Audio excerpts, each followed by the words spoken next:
మా ఛానల్స్ లో వ్యాపార ప్రకటనలు ఇంటర్వ్యూల కొరకు మాకు వాట్సాప్ మెసేజ్ చేయండి 7799978978.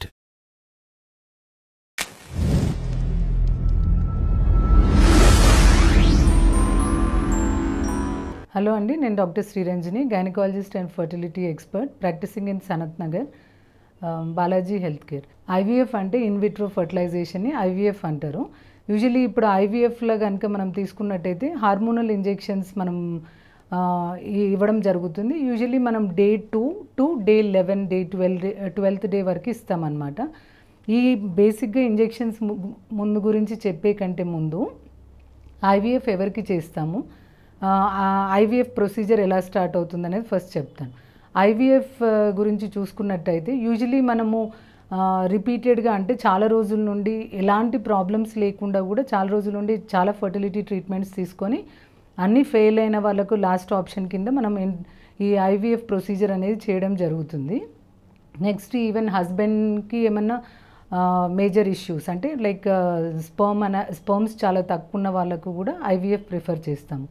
లాస్ట్ గర్భాశయం లోపల ఫర్టిలైజేషన్ అనేది మన ట్యూబ్స్లో జరుగుతుంది. యూజువలీ మనం గర్భసంచి చూసుకున్నట్టయితే ట్యూబ్స్లో మనకు ఫర్టిలైజేషన్ జరిగి ఆ తయారైన పిండం వచ్చి బ్లాస్టోసిస్ రూపంలో గర్భంలో నిలవడం జరుగుతుంది. సో ఎప్పుడైతే వాళ్ళకు ట్యూబ్స్ అంటే 2 sides ట్యూబ్స్ బ్లాక్ ఉన్నా లేదా సివియర్ ఎండోమెట్రియాసిస్ వేరే గర్భసంచి లోపల ఇంకేమన్నా ఇన్ఫెక్షన్స్ తోటి ట్యూబ్స్ బ్లాక్ అయిపోయినా అడేషన్స్ అంటే అతుకులు లాంటివి వచ్చి ఆ ట్యూబ్స్ పనికి రాకుండా పోయినా ట్యూబ్స్ లేని వాళ్ళకు ఐవీఎఫ్ అనేది ఎక్కువగా ప్రిఫర్ చేయడం జరుగుతుంది. సో ఇప్పుడు ఒక మన లేడీని ఐవీఎఫ్కి రెడీ చేసిన తర్వాత డే 2 ఆ అమ్మాయిని చెక్ చేస్తాం. డే 2 ఆర్ డే 3 రమ్మంటాము. డే 2 వచ్చినప్పుడు వాళ్ళకు బేసిక్ హార్మోనల్ ప్రొఫైల్ అనమాట. అమ్మాయికి అన్ని సరిపడా అంటే అంత బాగుందా లేదా అన్నది చెక్ చేయడానికి డే 2 ఆ hormone profile along with day 2 scan చేస్తాం. స్కాన్స్ ఏం చూస్తామంటే అండాశయాల లోపల అంటే యాంట్రల్ ఫాలికల్ కౌంట్, ఆ ఎగ్స్ ఎన్ని ఉన్నాయన్నది అంటే హెల్దీ ఎగ్స్ కౌంట్ ఉందా లేదా, యాంట్రల్ ఫాలికల్ కౌంట్ ప్రాపర్గా ఉందా, తర్వాత అండాశయ లోపల ఏమైనా సిస్ట్ అంటాం అంటే ఇట్లా సిస్ట్ లాంటి లేదా ఏదన్నా హార్మోనల్ ఇంబ్యాలెన్స్ అలా ఏమన్నా అనిపించినా ఆ సైకిల్ వాళ్ళను లైక్ క్యాన్సిల్ చేసి మళ్ళీ సిస్ట్ కరిగేయడానికి మందులు పెట్టుకొని నెక్స్ట్ సైకిల్ ప్లాన్ చేస్తాం. అన్నీ బాగున్న వాళ్ళకు ఈ హార్మోన్స్ చెక్ చేసినప్పుడు వాళ్ళకు హార్మోన్స్ ఎట్లున్నాయి, ఎగ్స్ వాళ్ళకు రిజర్వ్ ఎంత ఉంది అన్నది చూసుకొని దాన్ని బట్టి హార్మోనల్ ఇంజెక్షన్స్ అనేది ప్లాన్ చేయడం జరుగుతుంది. ఒక్కొక్క స్త్రీకి అంటే వారికి ఉన్న ఎగ్ కౌంట్ బట్టి, వారి ఏజ్ బట్టి, వారికి ఉన్న అండాశయాల రిజర్వ్ అంటే ఏఎంహెచ్ యాంట్రల్ ఫాలికల్ కౌంట్ బట్టి హార్మోనల్ ఇంజెక్షన్స్ అనేది డిసైడ్ చేస్తాం. యూజువలీ డే 3 నుండి స్టార్ట్ చేసి అరౌండ్ 10 or 11th డే వరకు రెగ్యులర్గా హార్మోనల్ ఇంజెక్షన్స్ ఇస్తూ ఉంటాం.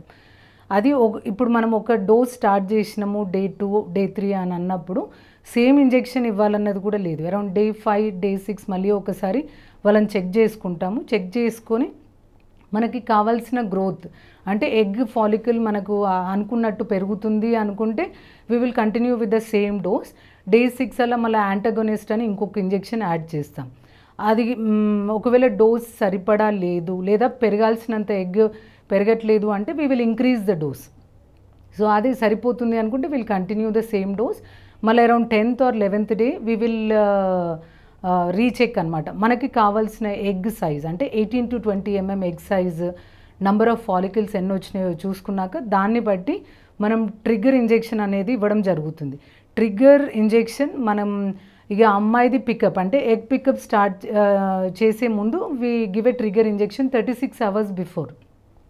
ట్రిగ్గర్ ఇచ్చాక ఎగ్స్ మంచిగా మనకు ట్రిగ్గర్ అయిన 36 hoursకి అమ్మాయికి we will plan egg pickup. Egg pickup తోటి మనకు ఎన్ని ఎగ్స్ ఇప్పుడు మనం స్కాన్లో చూస్తాము, డెవలప్మెంట్ ఎంత అయిందనేది చూస్తాము. అప్పుడు ఎగ్ పికప్ చేసినప్పుడు ట్రాన్స్ వెజనల్ మెథడ్ తోటి ఎగ్ పికప్ అనేది నీడిల్ తోటి చేస్తాము. మనకు కావాల్సినన్ని ఎగ్స్ వచ్చిందా లేదా, ఇప్పుడు మనం ఇన్ని ఫాలికల్స్ ఉంది అంత eggs we got it or not అన్నది after the pickup we will know. So ఈ ఇంజెక్షన్స్ అనేది అందరికీ సేమ్ ఉండదు. మనం పేషెంట్ డే 2 హార్మోనల్ ప్రొఫైల్తో పాటు పేషెంట్ ఏజ్ అన్నీ చూసుకొని దాన్ని బట్టి we decide hormonal injection for the lady.